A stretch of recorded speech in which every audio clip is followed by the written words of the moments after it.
ওয়ালাইকুম রহমতুল্লাহ। প্রিয় দর্শক, কেমন আছেন? আশা করি ভালো আছেন। প্রিয় দর্শক, কেন্দ্রীয় ব্যাংকের নতুন নির্দেশনা কি, সেই নির্দেশনা চলুন আমরা বিস্তারিত জেনে নিই যুগান্তরের রিপোর্টের মাধ্যমে।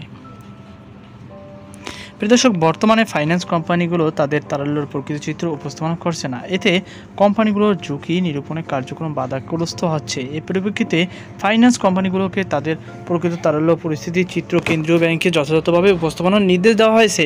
রোববার কেন্দ্রীয় ব্যাংক থেকে জারি করা এক সার্কুলারের মাধ্যমে এই নির্দেশনা দেওয়া হয়েছে।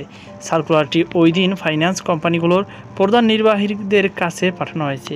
এতে বলা হয়, ফাইন্যান্স কোম্পানিগুলো তাদের তারল্যের প্রকৃত পরিস্থিতি প্রতি মাসে কেন্দ্রীয় ব্যাংকে উপস্থাপনা করতে হয়, কিন্তু বর্তমানে তারা যেভাবে তারল্যর পরিস্থিতি উপস্থাপনা করে তাতে কোম্পানিগুলোর প্রকৃত তারল্যর চিত্র প্রতিফলিত হচ্ছে না।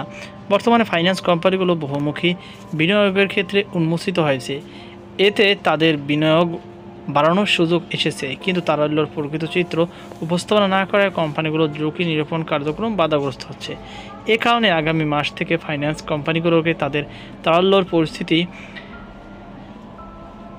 পদ্ধতি কেন্দ্রীয় ব্যাংকের উপস্থাপনা করতে হবে। এক মাসের মধ্যে চিত্র পরবর্তী মাসের 7 তারিখের মধ্যে কেন্দ্রীয় ব্যাংকে উপস্থাপনা করতে হবে। এজন্য কেন্দ্রীয় ব্যাংক নতুন একটি ফরম্যাট তৈরি করেছে। এই ফরম্যাট অনুযায়ী ফাইন্যান্স কোম্পানিগুলো তারল্যের তথ্য উল্লেখ করতে হবে।